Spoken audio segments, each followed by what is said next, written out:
유혹에 사람들이 넘어가지 않습니까?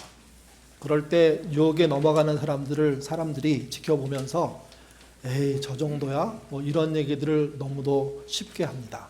근데 유혹은 생각보다 감당하기 어려울 때가 많습니다. 특히 내가 하고자 하는 일을 돕겠다고 말하는 사람, 이 사람이 다른 마음을 품고 나를 유혹하는 것이라면 이겨내기가 쉽지가 않습니다. 좋아 보이는 정도가 아니라 매혹적이기 때문에 그렇습니다. 예수님도 유혹을 당하셨습니다. 공생애를 시작하고 40일 이후부터 돌아가시기 직전까지 모든 순간이 유혹이었다, 이렇게 말해도 틀림이 없습니다. 그 유혹의 대표적인 모습을 보여주는 게 예수님이 40일 금식 후에 사탄으로부터 받았던, 마귀로부터 받았던 세 가지의 유혹입니다. 첫 번째가 이겁니다. 내가 만일 하나님의 아들이거든 명하여 이 돌들로 떡덩이가 되게 하라. 예수님이 하나님의 아들이니까 먹는 것에 유혹을 받는다는 것에 대해서 많은 사람들이 놀랍니다. 그리고 이렇게 유혹이 되나? 이렇게 생각합니다. 근데 기독교 신앙의 가장 핵심 중에 하나가 무엇이냐면 하나님이 사람이 됐다는 겁니다. 그 사람은 연기하고 조작해서 사람이 된 게 아닙니다. 진짜 사람으로 태어났고 사람이 갖고 있는 모든 것을 동일하게 가지고 사셨다는 거죠. 그래서 그분에게 40일 금식 후에 배고픔은 간단한 문제가 아닙니다. 배고픈 사람에게 배고픔을 해결해 주는 것은요, 대부분 옳은 일입니다. 그렇기 때문에 이데올로기가 달라서, 나라가 달라도, 혈색이 달라도, 뭐가 달라도 상관없이 배고픈 자는 먹여야 됩니다. 먹이지 않는 교회는, 신자는 교회도 아니고 신자도 아닌 겁니다. 왜 그러냐 하면 가장 기본이 되는 가장 큰 어려움인 배고픔을 해결하는 것을 가지고 사람을 휘두르거나 사람을 누르거나 사람을 괴롭혀서는 안 되는 거죠. 예수님도 40일 동안 굶으셨습니다. 그러니 배고플 수밖에 없습니다. 사탄은 유혹합니다. 하나님 아들답게 돌덩어리를 떡덩어리로 만들어서 먹어라. 그러면 네 능력으로 충분한 거 아니냐? 이게 무슨 죄냐? 잘못이냐? 주님은 그 사탄의 유혹을 거절하셨습니다. 두 번째 유혹은 내가 만일 하나님의 아들이거든 뛰어내리라. 기록되었으되 그가 너를 위하여 그의 사자들을 명하시리니 그들이 손으로 너희를 받들어 발이 돌에 부딪히지 않게 하리라. 사탄은 정확하게 예수가 누군지 압니다. 하나님의 아들입니다. 하나님의 아들이 맨몸으로 뛰어내리면 천사가 갑자기 등장해서 하나님 아들 대접을 하게 돼 있습니다. 이 유혹은 당신이 하나님의 아들이니까 하나님 아들 대접을 세상이 보는 앞에서 받으라는 겁니다. 근데 문제가 있습니다. 그의 의도는 하나님의 아들다운 대접을 받으라는 거지만 그의 내용은 세상 왕과 같은 대접을 받으라는 겁니다. 누구도 할 수 없는 것을 하라는 거죠. 이 안에는 연기하라는 말이 들어있고 조작하라는 말이 들어있습니다. 연기하고 조작하면 쉽습니다. 느끼지 않아도 되고 아프지 않아도 되고 당하지 않아도 되니까. 주님은 그럴 수 없는 분입니다. 직접 당하시는 분이고 직접 고통을 느끼시는 분입니다. 그러니 배고픔도 보통이 아닙니다. 사탄의 이 유혹, 하나님 아들다운 대접을 이 땅에서 받으라, 이것을 주님은 거절하셨습니다. 세 번째가 내게 엎드려 경배하면 이 모든 것을 내게 주리라. 한마디로 말하면 쉽게 하자는 겁니다. 어렵게, 까다롭게, 고통스럽게 하지 말고 원래 능력이 있고 원래 대단한 분인데 그냥 나하고 타협해서 슬쩍 넘어가면 나는 더 이상 당신의 일에 대해서 간섭하지 않을 거야. 그러니 한 번만 나한테 고개 숙여. 그러면 눈 감아줄게. 방해하지 않을게. 고발하지 않을게. 따지지 않을게. 괴롭히지 않을게. 사탄은 존중해서 하나님의 아들에 대해서 얘기하는 게 아닙니다. 이 존중은 거짓이고 이 존중에 빠지면, 유혹에 넘어지면 예수님의 역할도 끝나는 겁니다. 주님은 거절하셨습니다. 이 유혹을 요약하면 딱 이겁니다. 하나님의 아들답게 쉽게 대접을 받으라는 겁니다. 잘못 생각하는 사람들은 하나님의 아들이니까 쉽게 대접받는 게 통한다고 생각하는데 주님은 아니라고 말씀하십니다. 여기에 우리의 생각이 멈춰져야 됩니다. 우리의 세상에서는 누구 권력자의 아들은 쉽게 대접받는 인생을 살죠. 쉽게 돈을 벌죠. 쉽게 나라의 정책을 뒤바꿔서 자기 이득을 위해서 쓰죠.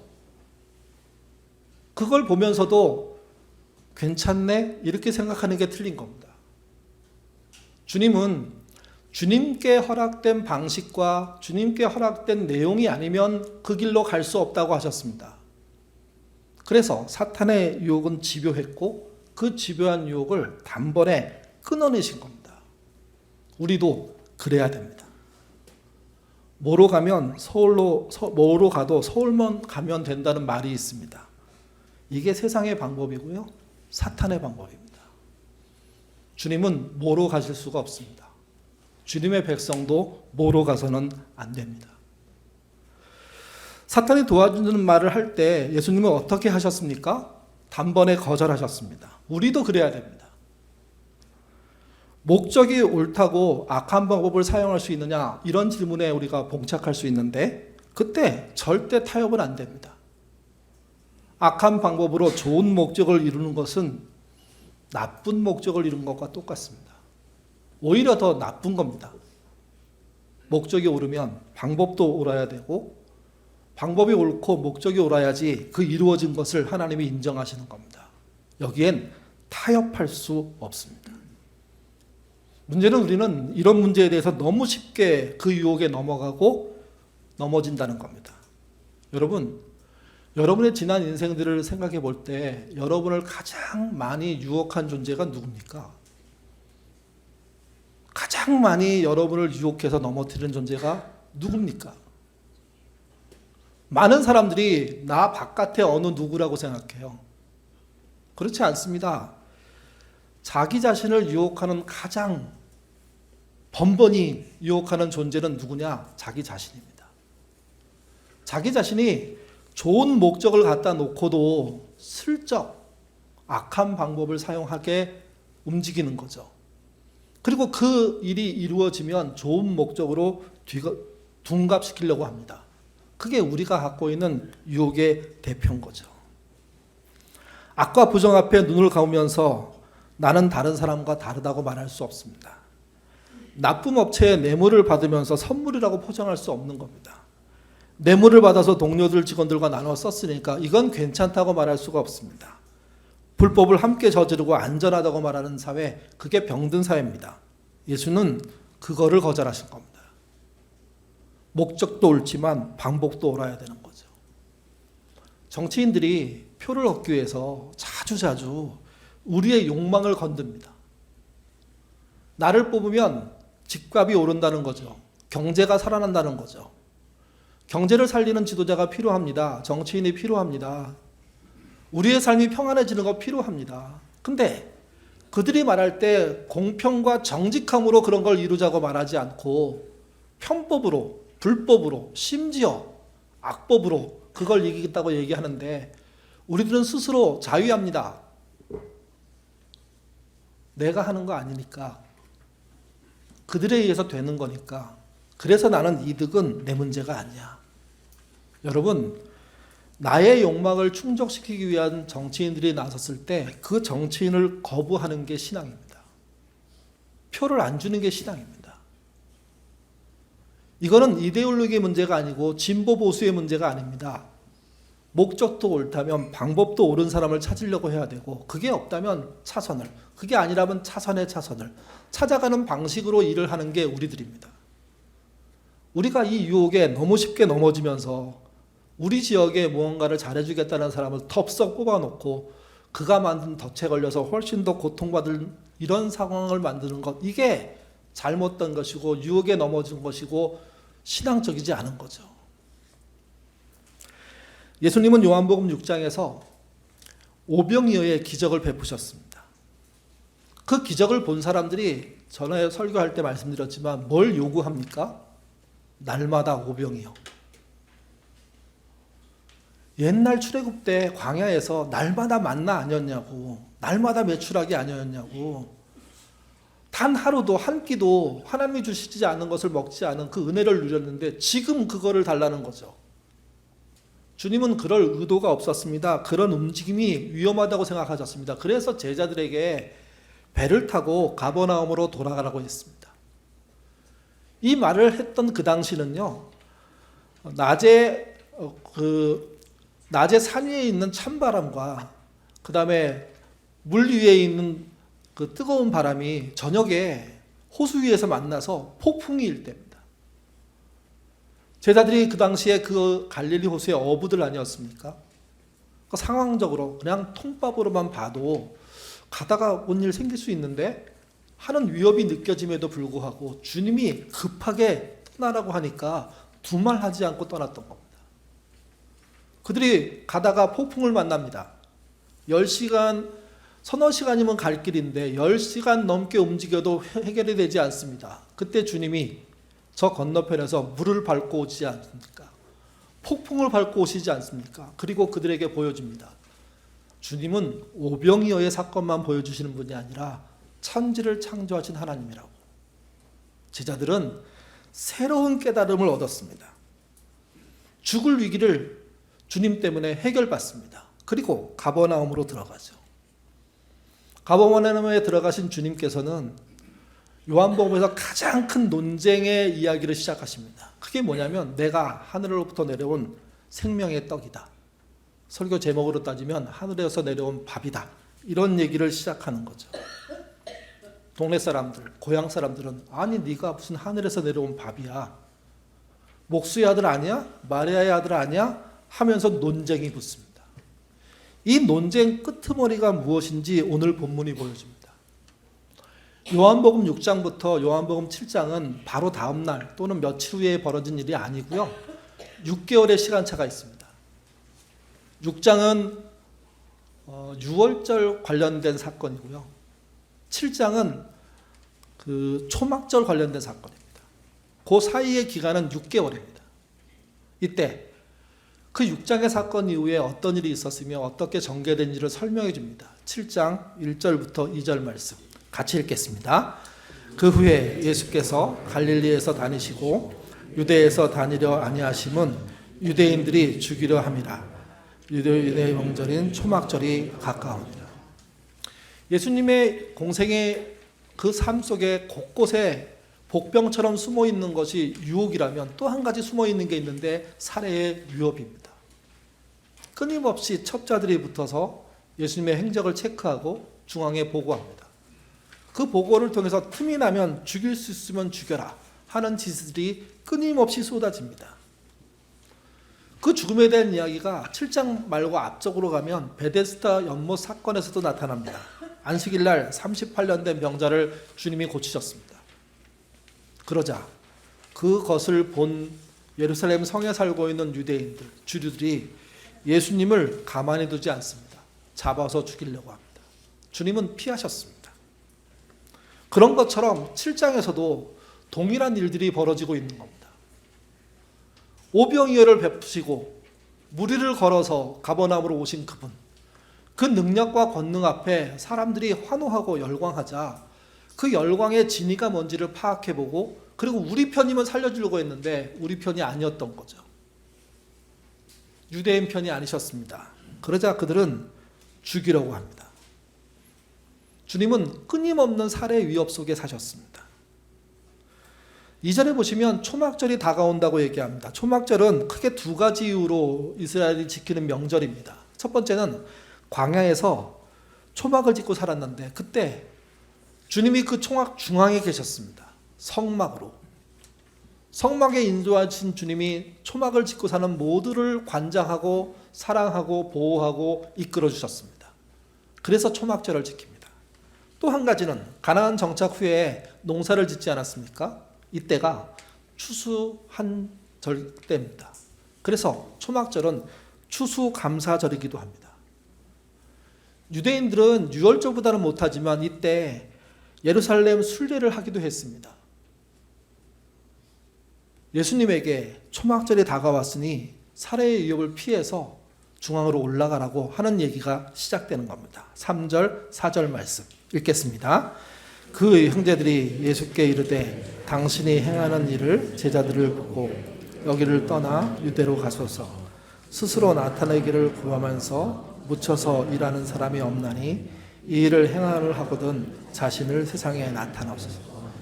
자신을 세상에 나타내라는 그런 충고 같은 말들이 전달되는데 이 말은 누가 했냐?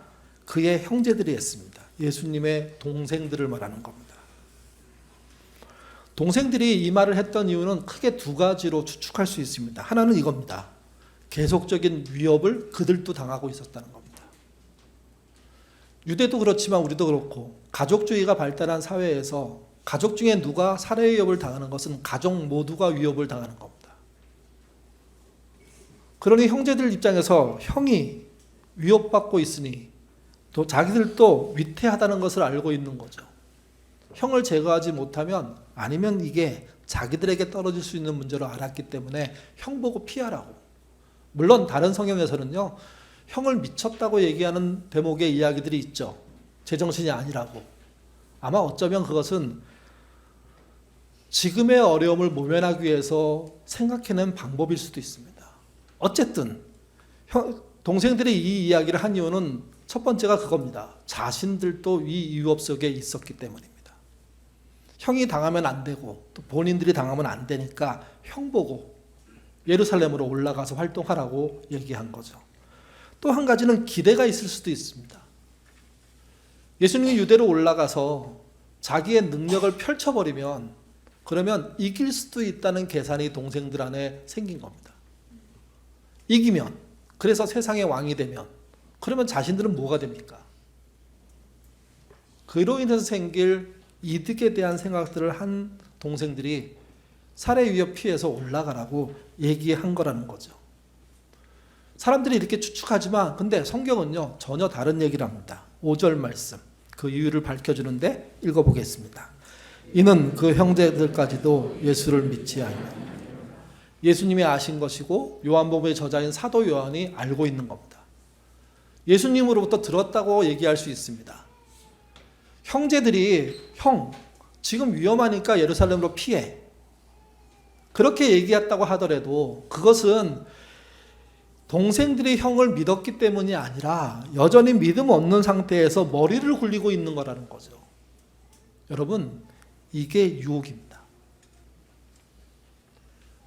하나님의 뜻에 따라 해야 될 일을 앞에 친분 관계가 있는 가족 관계가 있는 사람들이 자기가 갖고 있는 의미를 두고 목적을 두고 길들을 제시하는 것 고마운 마음으로 받지만 절대로 따라가서는 안 되는 겁니다.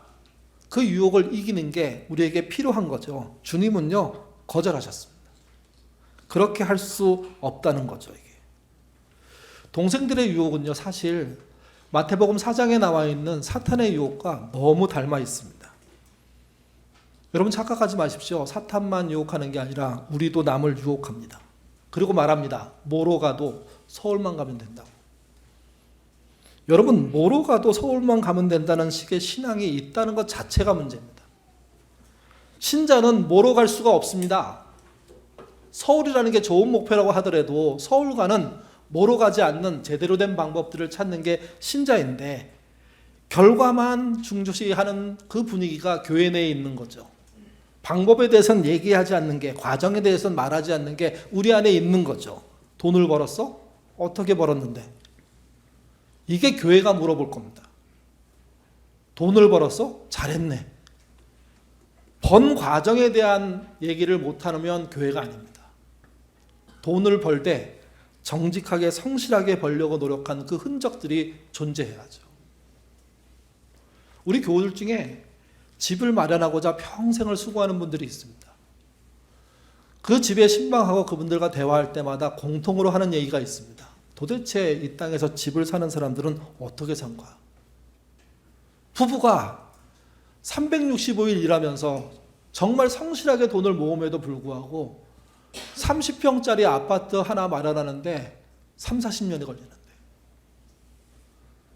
막상 그 집을 사놓고 보면 그 집 안에 있는 내 돈은 생각보다 적은데 오히려 빚쟁이가 돼갖고 이제부터 다시 또 열심히 일하면서 그 빚을 갚아나가야 되는데,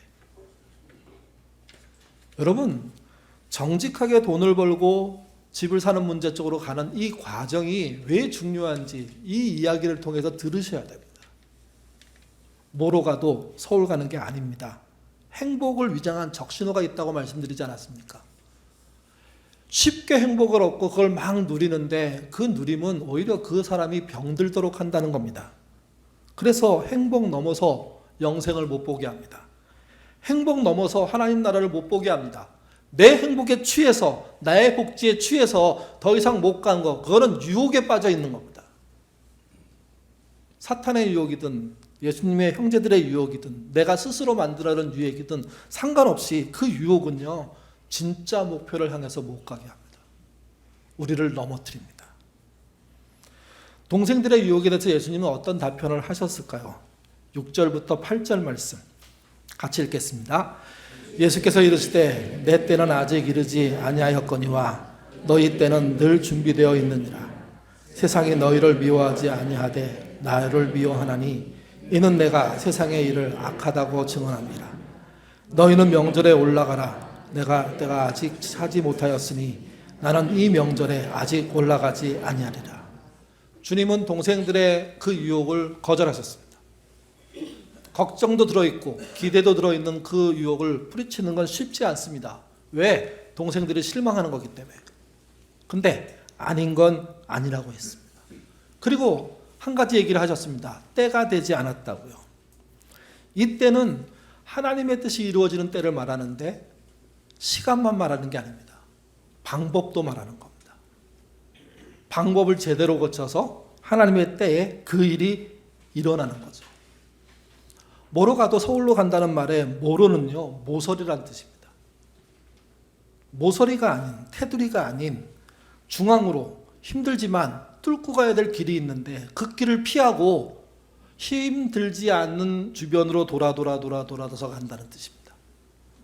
그렇기 때문에 결과지에 도착한다고 하더라도, 목적에 도착한다고 하더라도, 기도로 병이 낫는다고 하더라도 옳은 일이 아닙니다. 떳떳하지 못한 길, 당당하지 못한 길을 얻은 것이고 그 결과는 그분에게 해가 됩니다. 악이 됩니다. 그를 넘어뜨립니다. 그래서 뭐로 가시지 않아야 됩니다. 제대로 된 길을 가십시오. 성경은 이렇게 말합니다. 악에게 지지 말고 손으로 악을 이겨라. 악에게 진다는 게 뭘까요? 악에게 두들겨 맞고 전사한다는 뜻일까요? 아니요. 악에게 두들겨 맞고 전사하는 건 오히려 잘된 일입니다. 악이 공격할 때 악에게 두들겨 맞지 않으려고 악의 편을 들고 우회하는 거죠. 그 전투의 현장에서 슬그머니 빠져나와서 다른 데로 돌아가는 겁니다. 악은 기뻐할 일이고 선은 통곡할 일입니다. 바울은 말합니다. 선으로 악을 이기라고. 악의 그 드센 저항을 선으로 뚫고 가야 하는 거라고. 고난이고 고통이지만 뚫을 수 있는 길이고 갈 수 있는 길이라고. 저는 우리가 뚫지 못하고 우리가 선한 도전을 할 때 하나님은 가만히 있는 분은 아니라고 생각합니다. 우리가 당하고 넘어질 때 그분이 가만히 있다면 이유가 있다고 생각합니다. 속상한 일이고 열받는 일이고 화나는 일이지만, 하나님께 따지고 싶은 일이지만, 근데 여러분 그때도 선으로 견디시면 더 좋은 날이 오실 겁니다. 그때도 선으로 이겨나가시면, 악을 대항하시면 하나님의 군대가 일하심을 보는 날이 있을 겁니다. 그날 때문에 실망하지 않고 견디는 게 신앙입니다. 그 길을 잘 가시면 잘했다 칭찬받을 거고, 그 길에서 넘어지시면, 가려고 했지만 못 가신다면 주님이 여러분의 무릎을 일으키시는 일들이 벌어질 겁니다. 그래서 결국 믿음의 사람들이 이기는 그 결과에 이르게 될 것입니다. 그렇기 때문에 악에게 지지 말고 악을 피하지 말고 손으로 악을 이기는 일에 참여하는 것, 그게 신앙임을 잊지 않으시기를 바랍니다. 신앙으로 선으로 이긴다는 이 이야기는요, 공평과 정의로 일하는 것을 말합니다. 그것으로만 이길 때 악은 이겨집니다. 악은 제압당합니다. 만약에 우리의 꼼수로 악을 이기려고 하면 악은 기뻐합니다. 원하는 대로 되는 거기 때문에. 예수님은 결국 승리하셨습니다. 근데 예수님의 승리는요, 세상이 말하는 승리하고 다릅니다. 예수님이 거둔 승리를 이렇게 말할 수 있다고 얘기합니다. 패배의 승리 또는 패배를 통한 승리. 예수님만 이런 예를 보여주는 게 아닙니다. 성경에 많은 신앙의 선배들이 그런 예를 보여주는데 그 중에 가장 대표적인 분이 예레미야입니다. 우리가 몇 주 전에 지강유철 작가를 초대해서 설교를 듣고 장기러 평절에 대한 특강을 들었습니다. 그때 그 장기러라는 사람이 아주 영향을 받은 곳이 많은데 아주 큰 영향을 받은 일본인 스승이 있다고 소개를 했죠. 마음속엔 좀 일본 사람 하니까 기분 나쁘긴 하지만 생각해보면 대한민국 한반도란 땅이 일본, 중국, 북한을 빼고 말할 수가 없잖아요.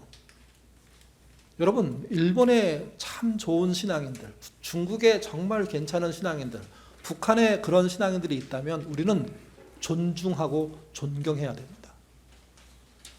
장기련은 일본 사람 후지시 다케시를 존경했습니다. 그리고 그가 쓴 한 글, 그렇게 길지 않습니다. A4 한 페이지 될까 말까 한 그 글을요, 평생 읽었답니다. 반복해서 읽었답니다. 그러니까 일본어를 한글로 번역해서 또는 일본어로 읽으면서 그가 얘기했던 패배의 승리가 뭐냐, 이 고민들을 끊임없이 기도하고 질문했던 거죠. 이렇게 시작합니다. 오, 얼마나 훌륭한 실패의 기록인가. 그대 예레미야의 생애는 그대는 불같은 정열을 기울여 계속해서 외친 지 50년이나 되었으나 한 사람의 영혼도 회개시키지 못하고 백성들의 마음은 날로 완악해지기만 했다. 그대의 눈은 눈물의 원천이 되어 밤낮 없이 뜨겁게 사랑한 그 영광의 조국은 그대 눈앞에서 태산이 무너지듯 망하지 않았던가. 그리고 그대 자신은 진작부터 비웃음을 받고 저주되고 온 땅의 사람들로부터 비난을 받고 친근한 자들이 죽이려고 하고 채찍에 맞고 감옥에 갇히고 구덩이에 던져지고 끝내는 원치 않는 나라에 강제로 끌려가 드디어 그곳에서 돌 맞아 죽었다. 실로 일찍이 그대가 말한 것처럼 끌려가 죽임을 당한 어린 양이 바로 그대였다. 아, 이것은 완전한 실패의 생애가 아닌가. 이와 비슷한 예는 아무 데서도 찾아볼 수가 없다. 나는 이런 기록이 세상에 있는 것이 기이하게 생각한다. 예레미야의 실패는 진리 또는 진실로 인한 실패였다. 그에게 조금이라도 교활한 면이 있고 조금이라도 장사 속이 있었던들 그것처럼 비참하게 실패하지 않았을 것이다. 그의 패배는 그의 진실성의 투영이요 보충이었다. 후자는 충실하고 전자는 철저했다. 양자는 저울의 두 접시처럼 서로의 원인이 되고 결과가 되었다. 여기서부터 같이 한번 읽어볼까요? 읽겠습니다. 나는 여기서 알 수 있다. 예레미야의 경우는 패배 자체가 오히려 승리의 소치임을. 예레미야는 세상을 이겼다. 왜냐하면 그는 세상에서 패배할 수밖에 없을 만큼 세상에 충실했으므로 세상과 진실은 서로 용납되지 않는다. 그러므로 세상은 예레미야를 짓밟아 그의 진실성을 증명하여 스스로 심판할 것이다.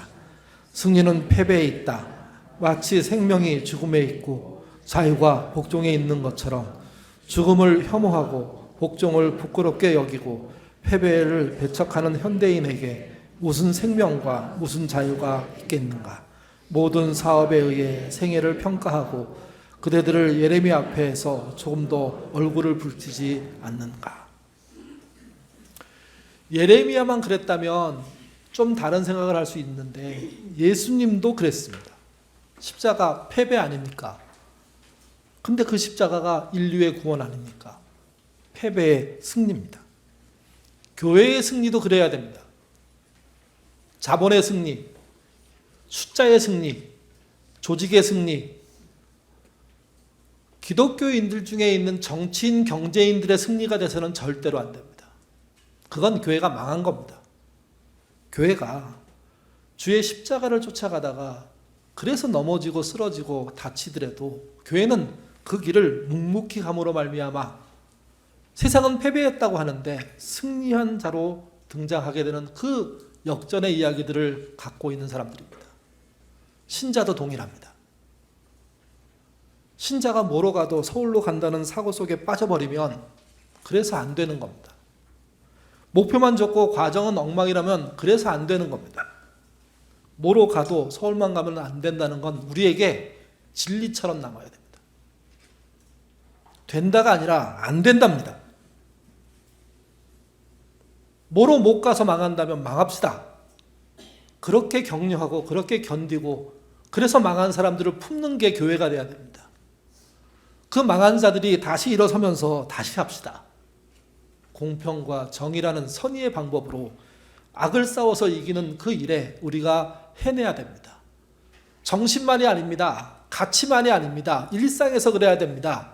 경제적인 영역에서 그래야 됩니다. 공부하는 영역에서 그래야 됩니다. 사업하는 영역에서 그래야 됩니다. 양심과 성실함과 착실함을 가지고 세상을 이기는 방법을 찾아낼 때 주님이 여러분과 함께 걸어가는 걸 보게 될 겁니다. 주님이 여러분의 손을 붙잡고 견디시는 것을 보게 될 겁니다.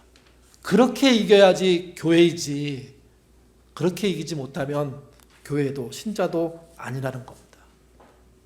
우리가 뭘 자주 속을까요? 쉬운 방법이 있다고 하는 얘기에 속습니다.